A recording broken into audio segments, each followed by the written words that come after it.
What's good, you guys? It's your girl Tati, and I am back with another review. So this time I am not on camera, just sitting here on the mic talking about wrestling. And I just finished watching Extreme Rules, and I can't say that I was happy or mad. I can't say I was extremely disappointed because you know what? We already knew that there wasn't going to be any stipulations going into this. However, I thought that WWE was going to have a little bit more sense and just come out and say, you know what? We're going to announce exactly what stipulation each match should have, or maybe just a couple of matches. Just two or three more matches have some type of stipulations for Extreme Rules. However, that never happened, and I just thought it would have happened, and I told myself not to have any expectations, and unfortunately, I kind of did. So honestly, it wasn't bad. I was kind of expecting it to be um, worse than it actually turned out to be. I can't say I was engaged the whole entire time. I was doing a little bit of arts and crafts with my daughter, but we were watching, but there was some parts where it's like, okay, I could look away and feel like I didn't really miss much. However, the match that I did really enjoy was Jeff Hardy, Damien, and Sheamus. This was actually these three together, I think, was a good idea. However, there was a huge missed opportunity of not having these three having some type of stipulation in the beginning of the match. As soon as it got started, I want to say Sheamus gave him a brogue kick, Jeff Hardy, and Jeff fell through the ropes onto the mat, and he stayed down there. I don't know, like 2 minutes or something like that, and I thought he was gonna come up with a table or a chair or a ladder or a candlestick, something from under the ring. Because I was like, okay, he's there for a little bit. He's getting something, and the camera not really focusing on him. And unfortunately, I was wrong. He obviously just got up and just got back into the match, and yeah, there was nothing else, and that was not cool at all. I mean, this is Jeff freaking Hardy. He's been through some of the most extreme matches in WWE history, and they just didn't go the extra mile with him on this pay-per-view. Damien and Sheamus could have had a wonderful opportunity to work with Jeff Hardy in that type of way, and however, it just didn't work out. Um, Damien did win. However, at the end of the match, him and Jeff, just I believe handshake or dab or whatever.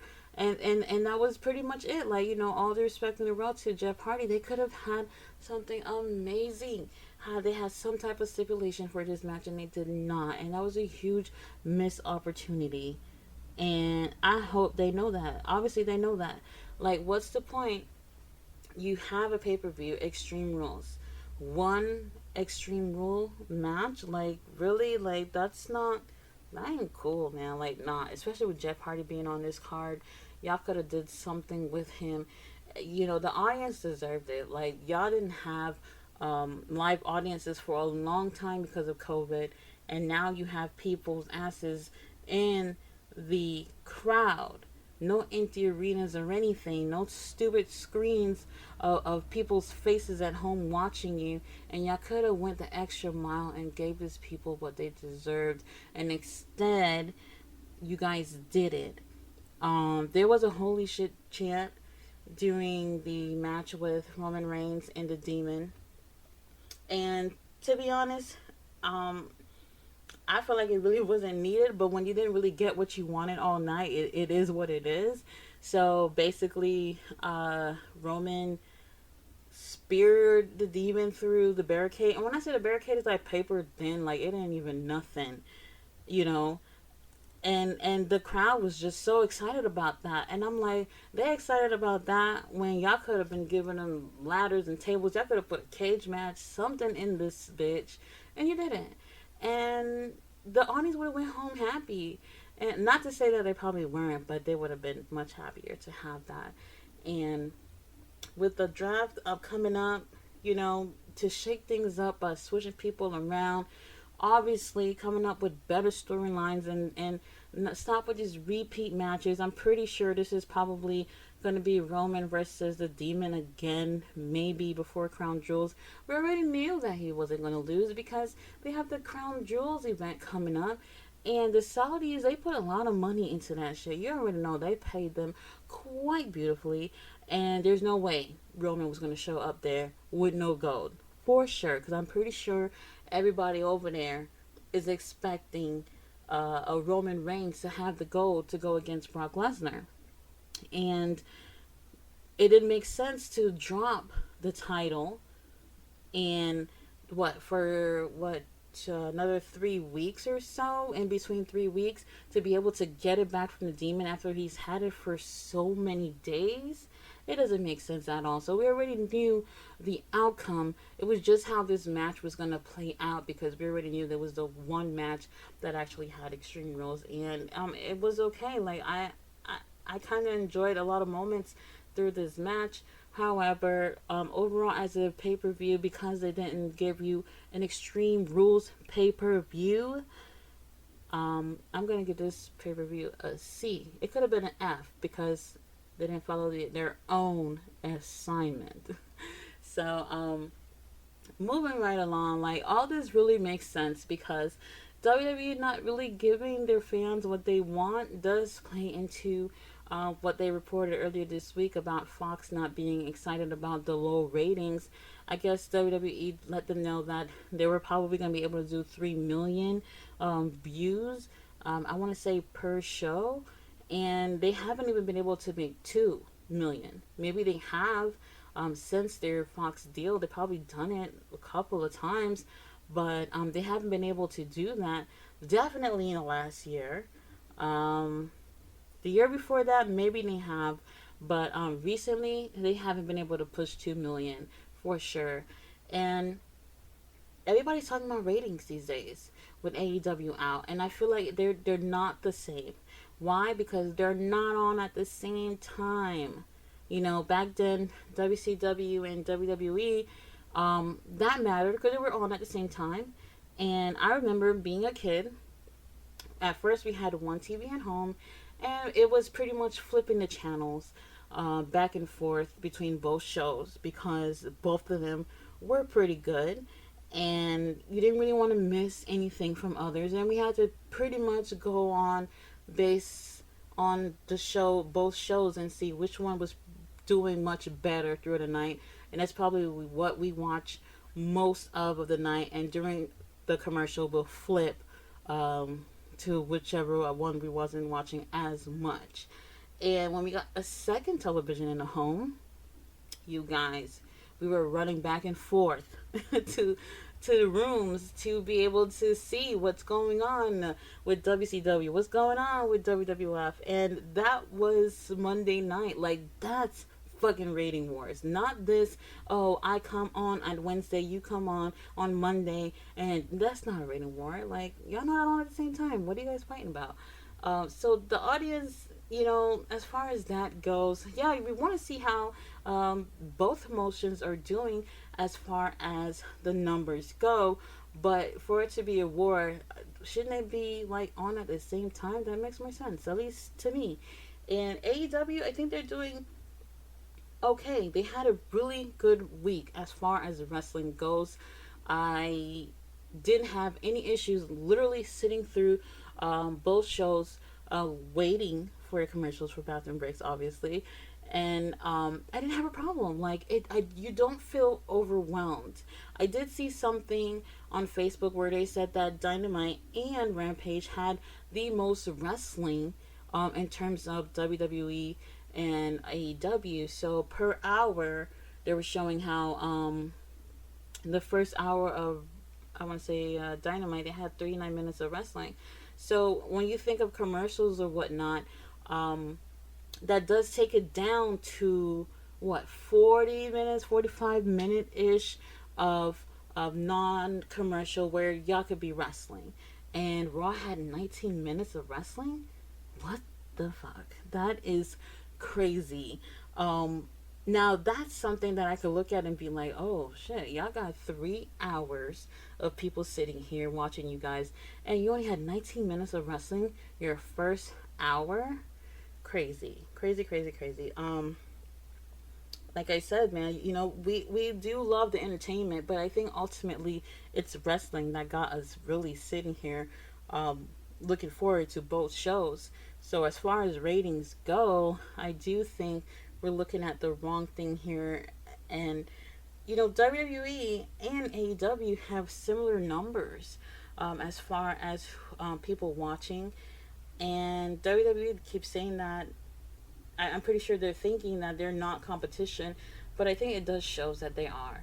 Had they been on at the same time, I don't know. AEW probably would be doing lesser numbers, obviously, because they haven't been around as much. But with this past week, it's possible that they could have been doing better than WWE. Let's say if they were both on Monday nights, with having Kenny Omega and Brian Danielson going on, that definitely I could see at least that hour where the first 30 minutes of Dynamite with these two going at it would have had more ratings that hour than WWE for sure if they were on at the same time. But if anything, both promotions need to be paying attention to how they're building their superstars and these storylines too. That's what's important. This is what have people coming back. Every week they want to know what's going on. If that's something that's missing from wrestling, the actual storytelling, like I can't stress it enough, which is something that has kind of pulled me away from WWE for a while, was the matches and some of the rematches, and it's like, but what's going on here? Some things are just missing because the actual storytelling has faded away. Certain things just don't make sense. Characters aren't unique anymore. Things just don't make the audience want to come back and watch next week. And that was an issue with me with WWE for a long time, where I would just pretty much wait till the show was over, skim through, or just go on YouTube and watch little clips and stuff like that, and still will feel like I didn't really miss anything, you know. And with AEW, I'm not saying that they're perfect or anything, but they've brought back something that made a lot of people who hasn't been watching feel good about watching it again. And especially with these underutilized wrestlers who haven't gotten the opportunities that they should have gotten in WWE. Thank God there's another place that's kind of off on the right foot that can be able to give them that. And my only little disappointment, I would say, is I didn't like Powerhouse Hobbs uh, as an opponent for CM Punk. For the first time, his first televised match in 7 years, it should have been someone else. I'm not trying to say anything bad about Hobbs. I do think he's a great wrestler. And I was listening to Booker T's show, I think it was on Wednesday or Thursdays. And, he spoke about how every time they had a show in their area, he was there. He really wanted opportunity. He just wanted someone to look at him and give him an opportunity to get in that ring, to grow and learn. And he's finally found something in AEW. And I do think that he has something. He really does. But I didn't think that he was the one for CM Punk to have. It's true, like having someone, being in a ring with someone, it can make you look good and it can make you look bad too, regardless of what you're doing. And I'm not even saying CM Punk carried the match, because I wouldn't say I necessarily thoroughly enjoyed it. I do think that Punk still got it, but someone else could have brought the best out of CM Punk, and I don't think Hobbs was it. He wasn't the right choice.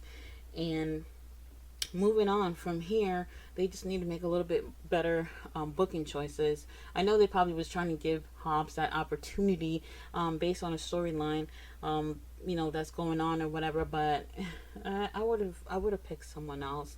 Other than that, I really enjoyed AEW this week. They gave me everything I needed. I went to sleep a happy little girl. I couldn't complain at all. I just love that feeling of watching wrestling, getting the goosebumps. I was super jealous that they were in my home state of New York, and I mean the roof was definitely blown off by the audience. Like they were not quiet for nothing. Basically, both shows throughout the whole night, and that's what wrestling is supposed to be. That's what it should have been like at Extreme Rules tonight. And unfortunately, it wasn't. And reason why is because they didn't get exactly what they should have gotten. They should have gotten an Extreme Rules pay per view, and they did it. And had they did, the crowd would have been into it, just like how they were during the main event. And unfortunately, it was a huge missed opportunity, and it's not the first time WWE has done that. But being in a New York um, arena, you can expect for people to be like that. That's like how it is in New York. So I expected that 100%. I was just so jealous. So jealous. I went to New York last month and I miss it a lot. I miss it a lot. So I'm not trying to be biased or whatever, but New York crowd is always a very good crowd. And if you're giving them what they want, hell, they'll be excited. They'll be excited. They wouldn't be quiet throughout throughout the show. That's one thing I can't stand is basically here a empty arena, where you have where you could possibly even be sold out. If you got thousands of people, there's no reason it should be quiet. Five people there, there's no reason why it should be quiet. I don't understand. I don't think I've ever been to a show and went home and was able to talk the next morning.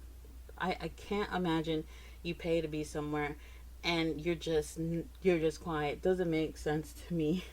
If you're really enjoying it, there's no reason for you to be quiet anyway. And shit, if you pay for it, you gotta be screaming. You gotta get your money's worth because the audience participation is absolutely important when it comes to professional wrestling. And unfortunately, that there was that missed opportunity tonight with Extreme Rules.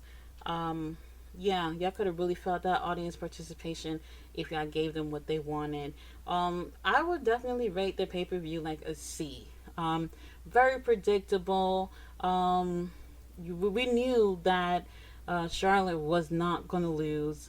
Becky wasn't gonna lose. Matter of fact, Sasha Banks did get involved, so maybe that might have been a surprise for some people. But we just knew, as far as results, they were predictable. And is that a bad thing? Yes and no.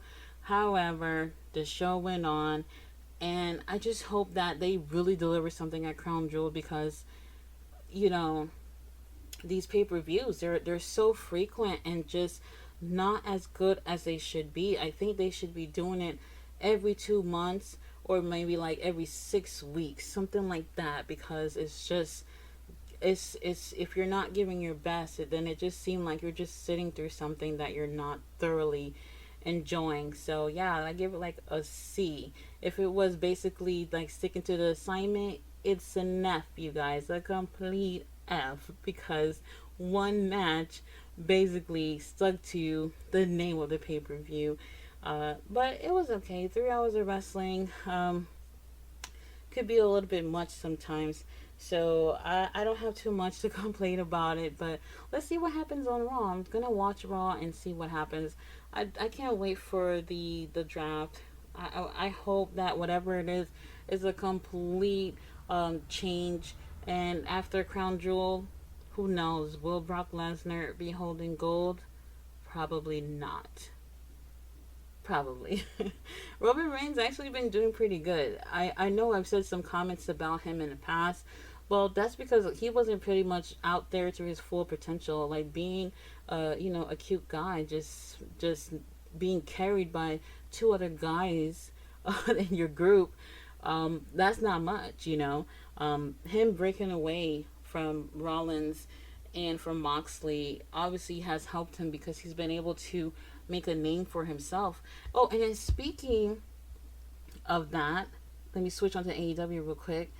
Jungle Boy, Jesus Christ, he's amazing. When he becomes a singles competitor with no one by his side, he's gonna have an amazing career. I could just see it. Like what I saw him do the other night, I'm like, whoa. There is something. There really is. He's very talented. And you know, sometimes it happens that way. You start off part of a team, some part of some kind of faction or whatever. You break away and you really get to give people um you really get to give them you everything that you have to offer. It's no longer them or they. It's just you being able to put everything out there. And I think it's going to be a good while before that actually happened, where he's just a single competitor. But perhaps AEW may have maybe another title or more for their show. Hopefully they don't split brands and stuff like that. Don't do that shit. Like that's not needed. But hopefully they do that.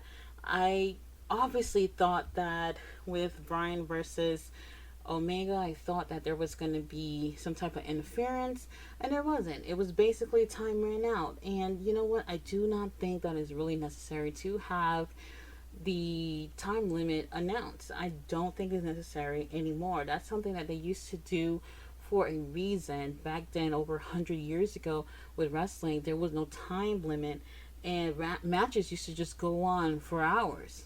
You know, one guy, one guy, another guy, neither of them wants to lose. They're just gonna keep going at it until they just can't anymore. One of them just done. And that's pretty much how it used to be. So having these time limits and being able to organize wrestling matches is important to, you know, keep things organized. That's understandable now in 2021. I don't think it's necessarily important to announce how much time is left or that is a 30-minute time limit. But in this case, it actually made sense because, well, it was a draw because time ran out. And as soon as time ran out, here comes the elite. And honestly, I thought they was going to be able to come in within, I don't know, 15 minutes of the match. Right when it was getting good, I figured they was going to come in and, you know, interrupt that match. But it didn't happen that way. So I'm guessing probably their next pay-per-view would be maybe a 8-man or 6-man tag, something like that. I think it's going to be 8-man. And you know, we'll get a little teaser of Kenny and Brian again during that match, and obviously they're gonna get tagged out, and then they probably won't get to see each other again until the next pay-per-view. I hope they're going that way.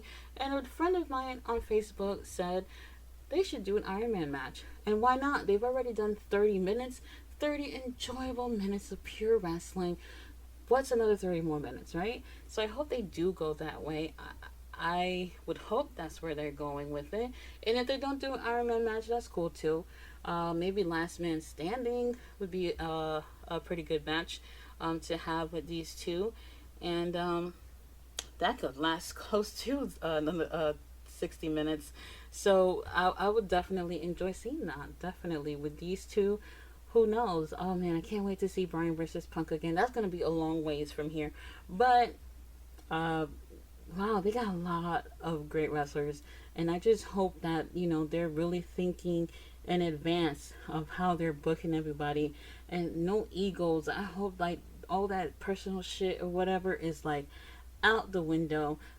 We need a good promotion out there right now. And right now they're doing pretty good. I think they're doing pretty good for a company that's been around for what, 2 years.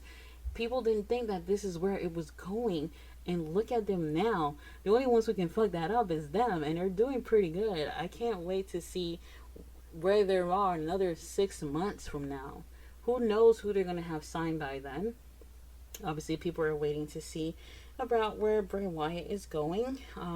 Definitely don't know what's going on with that, but it could be either back to WWE or with AEW, and they got a pretty good roster right now.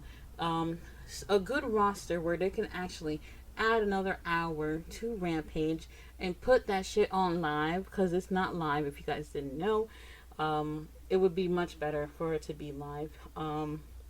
Obviously, there's an issue with that, so there's a reason why they're taped or whatever, just for an hour.